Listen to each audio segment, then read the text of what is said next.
오늘은 시편 141편부터 150편까지의 말씀을 통해 호흡이 있는 자마다 찬양하라는 제목으로 함께 하나님 말씀 나누겠습니다.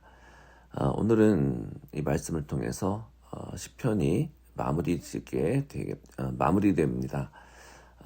시편을 이렇게 우리가 살펴보면서 참 신기한 것은 단순히 하나님께 찬양하거나 부탁하는 혹은 간구하는 것 이상으로 인간의 모든 감정을 담고 있다는 사실입니다. 기쁨도 있고 눈물도 있고 감사도 있고 또 애통도 있고 탄식도 있습니다. 또 원수 때문에 괴로워하는 기도도 있고 죄를 자백하는 회개의 눈물도 있었고 또 하나님의 구원을 경험한 감격의 찬양도 있었습니다. 그런데 우리가 이 모든 시편을 따라가다 보면 한 가지 분명한 사실을 발견하게 됩니다. 그것은 시인들, 이 시편의 모든 저자들은 어떠한 상황 가운데에서도 하나님이 찬양받기에 합당하신 분이라는 사실을 놓치지 않았다라는 것입니다. 시편 1편은 복 있는 사람에 대한 이야기로 시작합니다. 시냇가에 심은 나무처럼 하나님의 말씀을 밤낮 묵상하는 사람이 복되다라고 선언합니다. 그런데 시편의 마지막은 호흡이 있는 자마다 여호와를 찬양할지어다라는 외침으로 끝납니다. 여러분, 이렇게 시편 150편이 여호와를 찬양할지어다라고 말하는 것은 그냥 하는 말이 아닙니다. 왜냐하면 말씀으로 시작한 사람은 결국 찬양으로 나아가기 때문에 이렇게 시편도 호흡이 있는 자마다 찬양하라고 우리에게 권고하는 것입니다. 하나님을 아는 모든 지식은 결국 하나님을 예배하는 삶으로 이어지기 때문에 그렇습니다.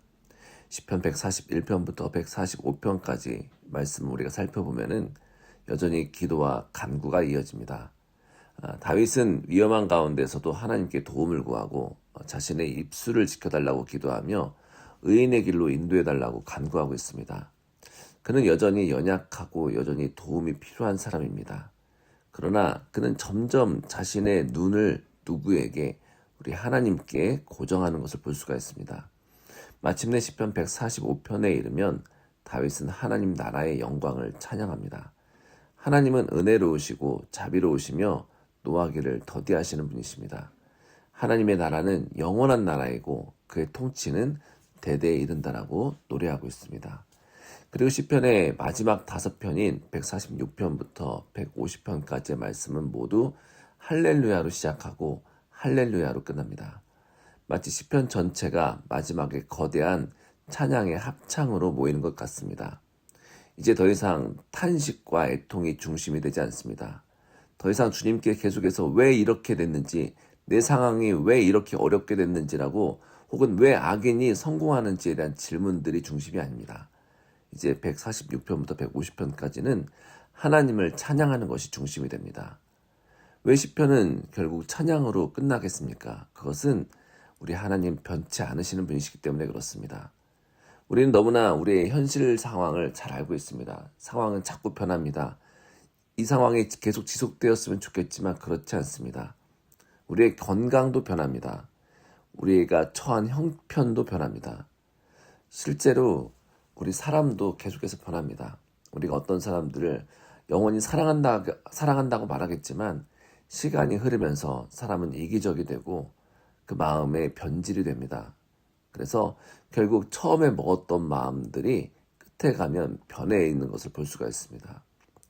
우리는 때로 하나님 앞에 기도하였을 때 그 기도의 응답이 늦게 보이는 경우도 있습니다. 우리 눈으로 볼 때는 안 하시는 것 같습니다. 또 하나님을 믿었음에도 불구하고 이해할 수 없는 일들을 만나는 것 같습니다. 그러나 분명한 사실은 하나님은 변하지 않으신다는 것입니다. 이 시편 기자들은 그 사실을 너무 잘 알았습니다. 그래서 눈물 가운데에서 찬양했고 고난 가운데에서 찬양했고 회개 가운데에서 찬양했습니다. 찬양은 모든 문제가 해결한 다음에 해결한 뒤에만 드리는 노래가 아닙니다. 하나님이 하나님 되심을 믿는 사람의 믿음의 고백입니다. 시편 146편은 그래서 사람을 의지하지 말고 하나님을 의지하라고 말하고 있습니다. 세상의 권력자도 결국 흙으로 돌아갑니다. 그러나 하나님은 영원히 다스리시는 분이십니다. 시편 147편은 상심한 자를 고치시고 그 상처를 싸매어 주시는 하나님을 찬양합니다. 시편 148편은 하늘과 땅과 모든 피조물에게 하나님을 찬양하라고 초대하고 있습니다. 시편 149편은 구원받은 백성의 기쁨을 노래하고 마지막 시편 150편은 모든 악기와 모든 소리로 모든 호흡으로 하나님을 찬양하라고 외칩니다. 특별히 시편 150편의 마지막 말씀은 시편 전체를 요약하고 있습니다. 호흡이 있는 자마다 여호와를 찬양할지어다. 여러분, 찬양이라는 것은 노래를 잘하는 사람만 하는 것이 아닙니다. 찬양은 살아있는 모든 사람이 부르는 하나님을 향한 칭찬의 고백입니다. 모든 존재의 목적이 하나님을 영화롭게 하는 데 있다는 선언입니다. 하나님과 함께 했을 때 진정으로 행복하다라고 하는 고백의 사랑의 표현입니다. 하나님께서 우리 사람의 코에 생기를 불어 넣으신 그 순간부터 우리는 지금까지 살아있습니다. 따라서 우리의 모든 호흡, 주님이 주신 이 모든 호흡은 결국 하나님께 돌아가야 합니다. 우리가 숨 쉬는 이유도 바로 그 주님을 찬양하기 위함입니다. 이 말씀은 그래서 예수 그리스도 안에서 더 깊은 의미를 갖게 됩니다. 죄로 인해 죽었던 우리는 예수 그리스도를 통해 새 생명을 얻습니다. 우리 주님은 십자가에서 죽으셨고 다시 부활하심으로 우리에게 새로운 호흡 성령님을 주셨습니다. 이제 우리는 단순히 육체의 호흡만 가진 사람이 아니라 성령의 호흡으로 거듭난 사람들입니다. 성령의 생명으로 살아가는 사람들입니다. 그래서 에베소서의 말씀처럼 우리는 시와 찬송과 신령한 노래로 서로 화답하며 마음으로 주께 찬양할 수 있습니다. 생각해보면 우리의 인생도 이 시편과 같습니다. 우리 인생 가운데 기쁨의 날도 있었고 또 눈물의 날도 있었습니다. 응답받는 기도도 있었고 여전히 기다리는 기도도 있습니다. 이해할 수 없는 시간도 있고 감사가 넘치는 시간도 있습니다. 그러나 하나님께서 우리 인생의 마지막 장을 써내려가실 때에 그 결론은 절망이 아니라 반드시 찬양이 될 것입니다. 왜냐하면 우리를 붙드시는 하나님은 신실하신 분이시기 때문에 그렇습니다. 우리가 이렇게 계속 시편을 읽으면서 우리 인간의 연약함과 우리 하나님의 신실하심을 함께 살펴보았습니다.